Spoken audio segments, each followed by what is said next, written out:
by J.C. McRae. A production by Parahuman Audio. Performed by a cast of fans and volunteers. Please visit parahumanaudio.com to learn more. Thank you and enjoy.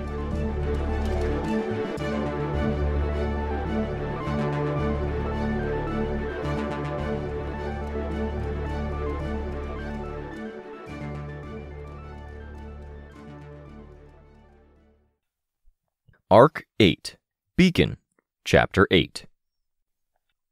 Our group was splitting up, each person assigned a task. Sveta attended to the outcast types, and Kenzie was even communicating with a group online, while Chris looked over her shoulder. Rein or Ashley would sign off on the messages before they were sent, just to head off the worst issues. I found myself wincing a bit at the possibilities. Each of those four had their issues. Tristan had seemed confident that they'd balance each other out. I wasn't so confident, but I held my tongue. It was one group they were communicating with, and it was better to know sooner than later if there was a communication issue with those four members of Breakthrough. My destination was a tent city. Most in the tent cities had already departed for more secure accommodations, but new people were coming in regularly, and there was a stubborn holdout.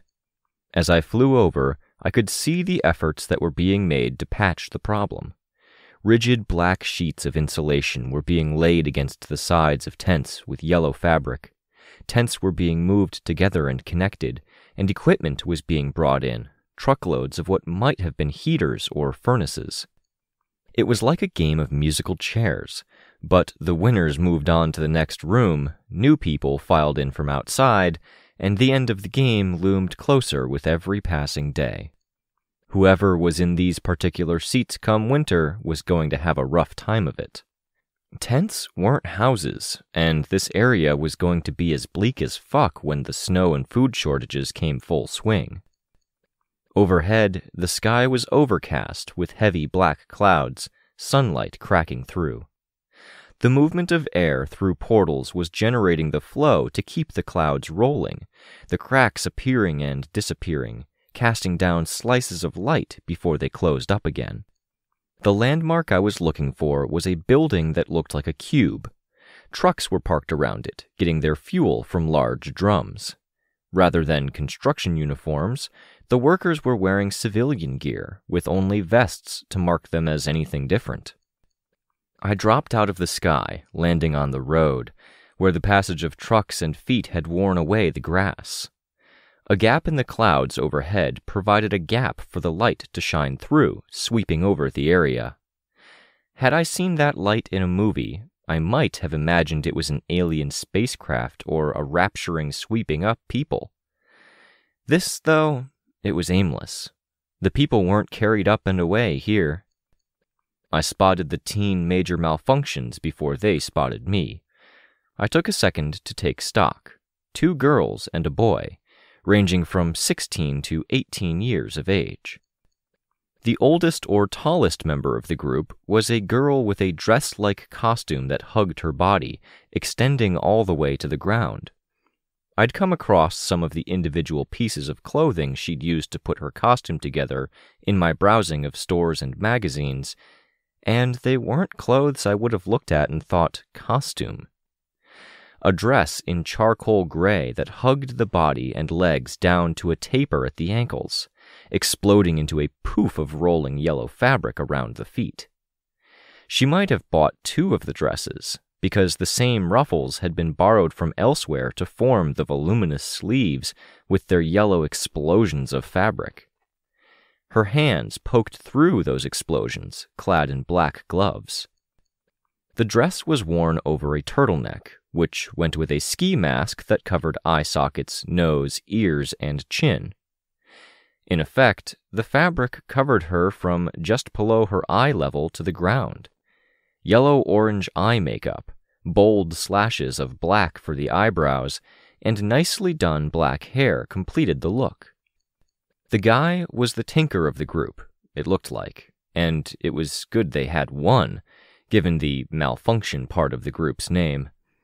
He would have been between the 2 girls in height except for his suit. I hesitated to call it power armor exactly. Power armor implied armor that was heavy enough that it needed machine power to move. Remove that power, and the tinker was stuck. The stuck part probably held true, but this guy had no armor. No, if I had to come up with a term for this guy, I would have called it an agility frame. It didn't thicken his body, but stretched it out, with a mechanical extension adding 2 feet to his legs, long mechanical gloves that started at his wrists, extending the arms much the same way, and a lightweight set of bars and discs providing the bare minimum of strength to hoist what looked like a syringe filled with maybe 10 gallons of pink fluid. The syringe's needle wasn't the only mount at the front of the fluid's case, and various other tools or attachments surrounded the front end of the cylinder, all in metal of varying shades, glosses, and textures. The frame was made on a budget, given how the spray paint had settled on different pieces in different ways, and it was almost buckling between the guy's lean weight and the weight of the cylinder, to the point that the line of mechanical foot to calf to thigh formed a curve, not a straight line. His mask was a simple one, a circular plate of metal with eye holes cut out, worn over a hood of something rubbery that clung to his head. The eyes glowed pink. The girl with the dress so narrow it seemed to bind her ankles together and the frame that threatened to snap explosively under its own weight made me anxious. The third member of the group, at least, seemed a little bit more sane. She wore a flat-top cap with a brim that overshadowed a simple domino mask. Her auburn hair was wild, and her costume was a cute variation on a military outfit, all in glittery baby blue and a fabric with some stretch. I suspected it was something like a dance uniform for a particular number or event that had been claimed from thrift. A stylized music note sat on her breast and the front of her cap where badges or medals might otherwise be. Which wasn't to say it wasn't cute or cohesive. These guys had apparently spent years without much luck on the villain hunting front, but they'd at least spent the time to find costumes that were pretty darn good for the slapdash sort. That her costume was simple and effective was a point for her in particular. She was laughing a lot as she talked to the others, and there was something about the timbre of her laugh that made me wonder. A very kid laugh. People had noticed my arrival, and as caught up as the 3 were in their own discussion, they caught on that others were looking at me. The youngest one jogged over. The oldest moved by sliding herself along the ground, like a chess piece might move, or flight that couldn't lift her off the ground. And the frame. It was last to start moving my way, but first to arrive, by only a second or 2. It lurched, lunging a few steps, putting one leg out forward, letting the leg telescope somewhat with springs clearly at work as suspension absorbed the frame's full weight, wobbling like it might give way. The entire body swayed and shifted to compensate as pink liquid sloshed in the oversized syringe while it proceeded to lurch into motion again. It made me nervous on a few fronts, because I couldn't shake the impression that one of those feet would bend too far, snap, and all of the tense springs within would shotgun out to impale bystanders. Because he moved like he was in attack mode, and I was the one intruding on their turf. "Hi," the 16-ish-year-old girl with the cap said. "I'm Finale." "Hi, Finale," I said. "I'm Victoria. Or you can call me Antares. Either way is fine." "That's Withdrawal," she said, indicating the guy. "And that's Caryatid. We're the Major Malfunctions." "Nice to meet you," I said. I extended a hand for her to shake, and she clasped it in 2 of her own, giving it a firm shake. Withdrawal had to shuffle the syringe over to one shoulder, balancing it precariously there while he extended a mechanical hand across the 4-foot gap between him and my hand. Caryatid was more formal, less unusual, giving me a firm shake. "Thank you for coming this far out," Caryatid said, sounding very normal for how rigid and aristocratic her outfit was. "It's not an issue," I said. "I can fly, so getting here is pretty painless." "I'm jealous," Finale said. "Flying." There was something so guileless about the statement that I was left short on responses. I smiled at her and was about to respond when withdrawal beat me to it. "Do you remember what we talked about when it comes to powers and where they come from?" he asked. "Yes," Finale said, with more severity than necessary. "They usually come from bad days, and sometimes other people's powers aren't as good as they seem from a distance," he finished. "Yes."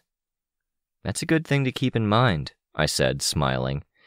"In my case, though, it's not a problem. I like flying." She smiled and gave me a thumbs up. "How is the team network coming along?" Withdrawal asked. He swung the syringe cylinder around, resting it on one shoulder, before setting his free hand on Finale's shoulder. "People are reporting their movements. Already had a couple of people ask where others were patrolling and adjust their routes. Someone called in to ask if we knew anything about a certain villain. I knew off the top of my head." "A bit of a band-aid to make up for the wardens being gone?" Caryatid asked. "Maybe. That's not the end goal, though," I said. The wardens and protectorate were sponges, trying to soak up everything they could. We want to empower. "A lot of people are feeling powerless right now," Caryatid said, looking out in the direction of the nearest hole in reality. "Can we help?" Withdrawal asked. "How are you guys with stakeouts?" "Never done one," Withdrawal said. "But we haven't done a lot that's practical. Caryatid should be pretty good with that, though." "How so?" I asked. "I switch modes," Caryatid said. "My other form can only move with my power and is indestructible with enhanced awareness while still." "A breaker form?" I asked.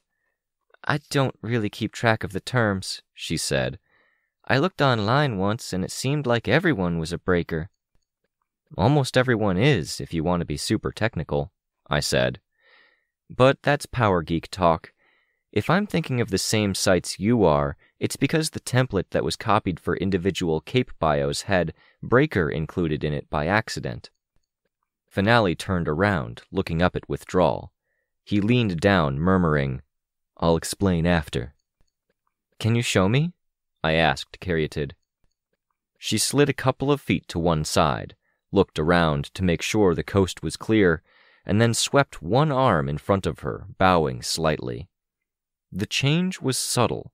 The lines of her dress became a flow, the parts that clung to her rotated, and the rolls of yellow fabric at the sleeve and around the feet began rising and falling, crashing out around her like waves. Her hair did much the same, rolling, flowing, taking on motion. Her face was the biggest change. It looked like butterfly wings, endlessly unfolding, like a multifaceted book with pages constantly turning, merging into hairline and the flow of rolls, locks, and loops of hair. The movement that defined every inch of her slowed, then creaked to a halt. Waves and loops became hard crags, with faint sounds like stones scraping against one another. Instead of the pages or wings of her face unfolding, they began folding like origami or a glacier, a construction forming around her head, first around the eyes, telescoping, then moving away from the eyes to the ears with a kind of conscious focus. "Yeah, that's Breaker," I said. To Finale, I said, "Breakers are one of the labels we use for people with powers. She changes to this special mode to use her powers or to use them at her best. Breakers will often want to be careful what costumes they pick because it becomes a part of the form they take. It looks like Caryatid realized that." Finale nodded. "Breakers are complicated, so a lot of people got confused online. That's what I was talking about earlier," I said. "Even the people who came up with the system got a bit confused at first.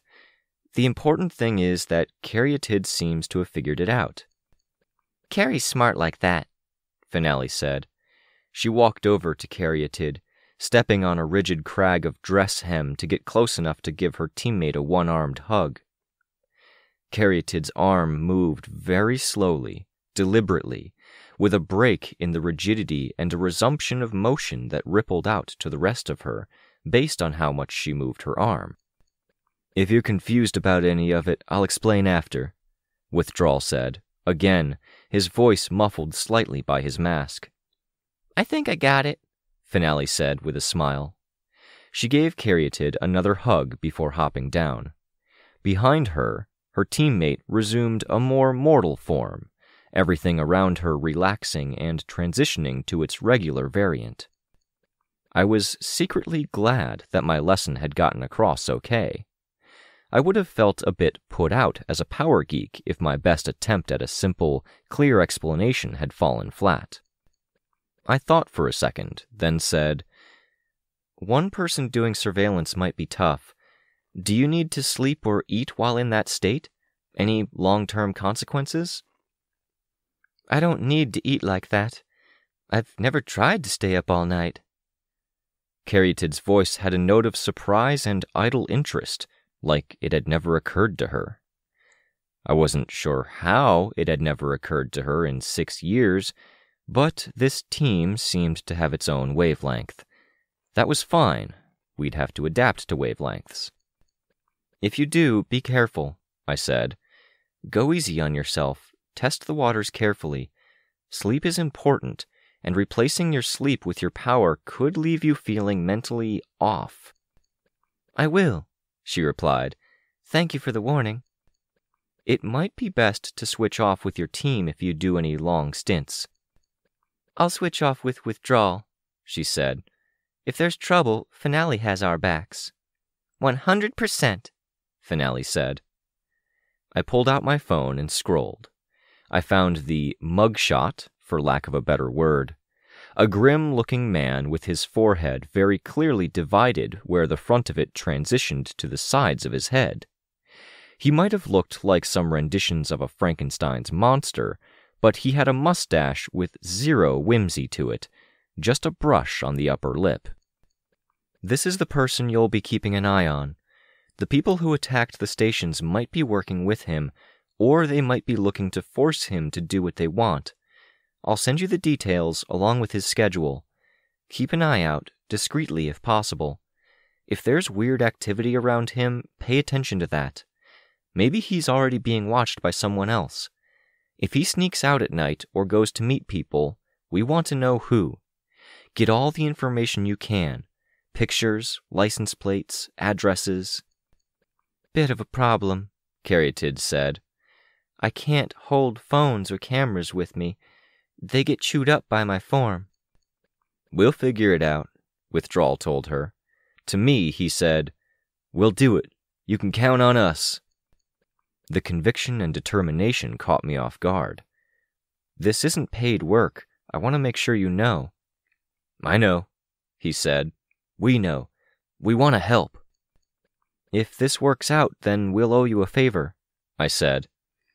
"I don't even know what we'd do with a favor," he said. "Just give us a chance to get put on the map. We'll show the world how awesome Finale is." "No, don't." Finale was suddenly self-conscious. "I'm lame and stupid." "No," Caryatid said. "No, Finale." "But I am." "We'll talk it out," Caryatid said, gentle and firm. "But we'll do it away from company. If you'll excuse us?" "Of course," I said. They walked away, talking. I waited, my hands clasped behind my back. When Finale gave me a look over one shoulder, I smiled. It got me a smile back. "We got in touch online. All of us got our powers young. It was Caryatid and me at first, Finale a year later. We had different names then, obviously," Withdrawal said. "Yeah. We were fine, got along great. She was a bit immature when we were 10, 11, 12, but we grew up and she didn't. Not mentally." "Because of her power?" He was startled by that, and the sudden shift in position forced one of his legs to take on additional strain. It wobbled precariously, metal straining on each flex to the extent that I could hear it creak and pop. "That's a thing?" he asked, once he'd found his stability. Geez, these guys needed to take a Powers 101 class. "Could be," I said. "I guess it doesn't make sense as a thing Powers would do.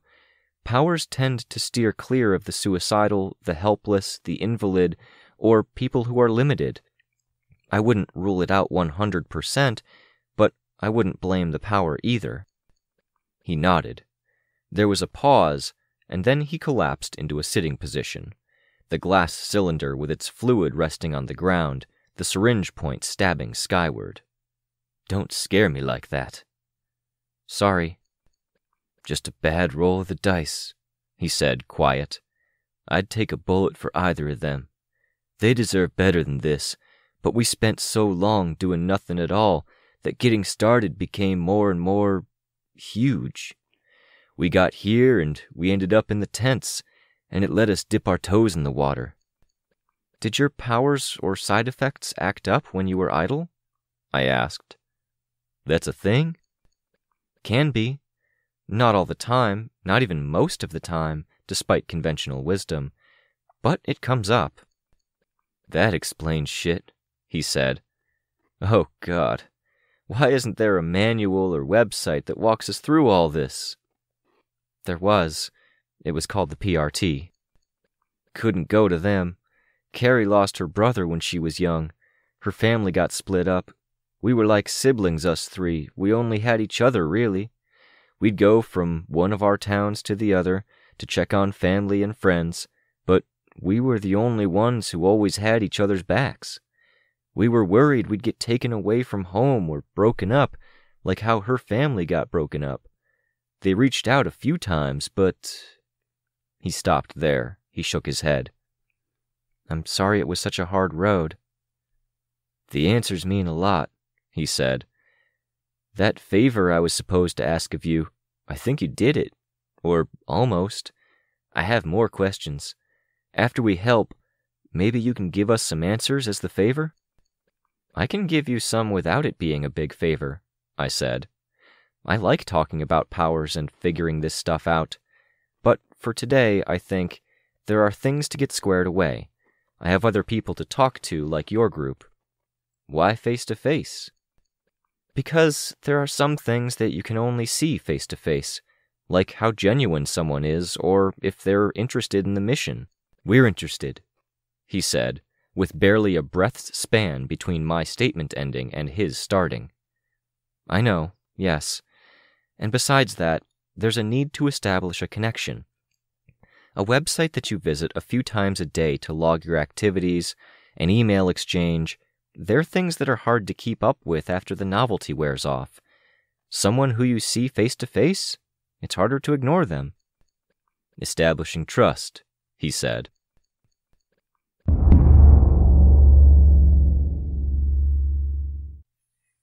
I landed with more force than was necessary as I returned to the headquarters. My feet rang on the metal slats of the fire escape, announcing my arrival. "Where are we?" I asked as I let myself in. "Ausher is in. They'll send people whenever they aren't actively doing a job," Tristan said. "Money takes priority," Lark says, because he thinks that if he can't get money, he can't keep his team running and it's a long-term loss. If we start paying him, then he'll give us priority, even if others are offering a bit more. I think the numbers he gave were $200 a day from us, $300 from the next guy. He'll help us out." "Can we pay him in new dollars?" I asked.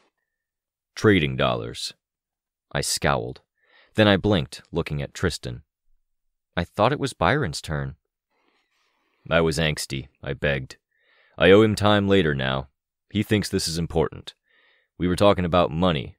Sveta talked to Weld, and Weld talked to his bosses. They're going to see what they can funnel our way. It won't be a ton, but it's going to cover rent." I looked around the room. The two members of our group who were in jail were present, as were Tristan, obviously, and Kenzie. No Chris? Out. We messaged him to come back. And Sveta? Stuck around with the people she was talking to. Ratcatcher and others Ratcatcher has talked to. They got to talking and she wanted to keep chatting. She's on her way back, but she was a good ways away. That's good. Rapport, I said. It is, except, Tristan said. He made except its own statement, with emphasis, glancing at Rein. Except I caught crystal clear during morning yard, Rein said. We got caught up. Everything was foggy before, and we're getting a clearer view now. We found Goddess. Found? I asked, my interest piqued. Kenzie opened up a screen, projecting it onto the one wall. It was her overhead camera in an area where the sky was much darker, the light that peeked through much briefer. The wind blew at people's jackets and hair, whipping it. It's a replay, Kenzie said. The camera fixed on one individual, a woman, blonde, wearing a light blue jacket with a white fur ruff collar. She walked with her hands in her pockets, head down. As the replay continued, a few droplets of moisture collected on the lens of the camera. It blinked them away. Each time she raised her head or the wind blew her hair out of her face, the camera took snapshots.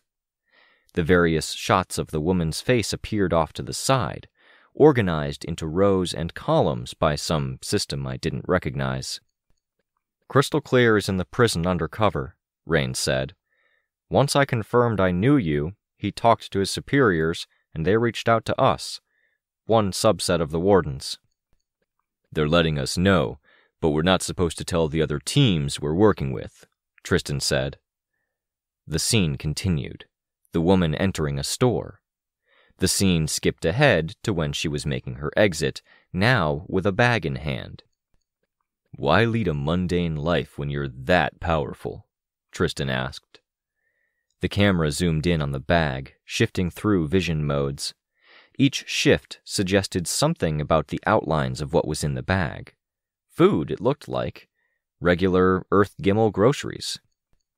When the camera pulled back to get a better view of her, she was staring up at it.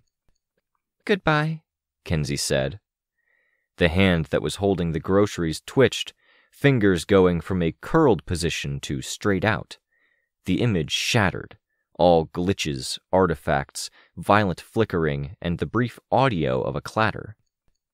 Broken into 1.5 million pieces, Kenzie said. It hurts to lose it.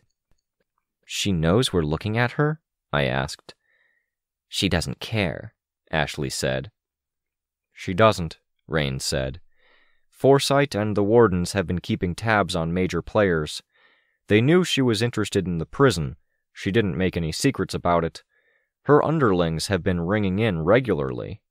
That interest of hers was reason enough to watch her. She sees them watching and scares them off, just like she disintegrated the camera. She doesn't change her routine outside of that. She doesn't use her powers, they don't think, unless it's in situations like that just now, and at one point she went for a swim. Why is the swim noteworthy? Because she swam 360 miles without coming up for air, Rein said. She flew underwater, Ashley said. It's evasive action, ducking out of sight, going where a lot of cameras and some thinker powers can't. The still images gathered together, then the individual variances served to help it form a three-dimensional map. The representation of the head faced the camera and then began rotating slowly. Tristan spoke. We've got people keeping an eye out for the zealots that are operating around the prison. Auger is keeping an eye on the prison medical. Sveta's guys will track some key guards. Now the major malfunctions. Who did we give them? I gave them the response team leader, I said. If things get bad and the anklets don't work, his people are the ones who suit up and go in. If the anklets do work, he's one of 2 people who sign off on pulling the trigger. Good to have eyes on him, then. We'll get more teams in on this later this afternoon. She's weaponizing the second chance, Ashley said. Weaponizing? Rein asked. walking among us, disappearing into the crowd. She's gathering people, and she's being subtle about it. She's too important to go completely unnoticed, but she's doing something here. She does have minions. She's just telling them to stay away. Because keeping her allies close would draw too much attention. This way, it's ambiguous. It's really hard to take issue with someone who's living in an apartment and buying groceries. I voiced my thoughts aloud. We're just glossing over the fact she took over a planet, Tristan said. Images popped up. They were odd angles, some forced. Surveillance camera footage of the street. Someone's photograph that they had put online, which had her in the background. "This is all I'm able to find right now," Kenzie said. "We have thinkers we can turn to the task," Tristan said. "Contacts. Foresight is offering to help." The screen was practically on fire with the lines that showed connections, 10 or more flickering through every second, brute forcing their way through possible renditions. More images popped up. Someone's dash-mounted camera caught her on the street. "Let's make sure we have some resources," I said. "We have the green list. It might be worth seeing if anyone could help us if she goes rogue, or if she tries to collect people by force." "Power nullifiers?" Tristan asked. "Thinkers? Masters?" "Yeah." "Let me do that then." Chris let himself in. His eyes immediately went to the wall. "Kenzie," Ashley said, "can you do me a favor?" "Yep." "The moment she destroyed the camera, can you go back to that?" "I can go back to that place and things, yeah." The image on the wall shifted, back to the scene where the lady in blue had her groceries. The scene moved around by increments as the camera hovered, swaying in the wind. "There. That doesn't do me much good. Send it to my laptop." "Oh, I forgot you weren't really there. Now I miss you." "I'm here talking to you. It's as good as we're going to get for now. Focus in on the face." Kenzie did, doing the same with the image on the wall for our benefit as well. Anger, a flash of it, disdainful. "Scared," Ashley said, "and not of the camera." "I don't see it," I said. "I can almost see it," Chris said. "You've seen the footage?" I asked. "Before you got back. I went out to make sure I'm free and clear if something happens this afternoon." "That soon? We're not ready." There were still people to organize. We needed to find people who might be able to deal with this woman, get them on board, and then coordinate them. If none of us could go, then the hit team we recruited would have to. Beyond that, what? Civilians? Men and women with guns against an invincible woman who could telekinetically smash a camera from a quarter-mile away? All of which ignored the zealots. They weren't invincible, far from it, but they were invisible. We had no idea of knowing when this could all come to a head. I heard the squeak of a whiteboard marker and I looked. Tristan was at my board, where I'd listed the green capes and teams, the same ones we'd just recruited. A black X here, a black X there. By my mom and dad even, a black X. "Cap," I started, but he was talking to the phone that was pressed to one ear. I waited. He finished. Everyone was watching him as he put the phone down. When he slashed out the black X by the Kings of the Hill, it was more dramatic, messier, angrier. "What happened?" I asked. "We're being undercut," Tristan answered. "It's gonna be a thing tonight, but these teams and people," he stabbed the board. "They've gotten ear to the ground. A group is talking about Lookout, and they're pushing it to the public later.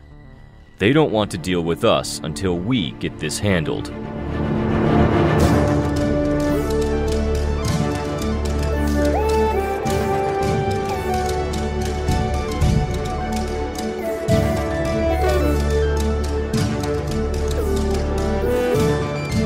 This was a production of Ward by Parahuman Audio.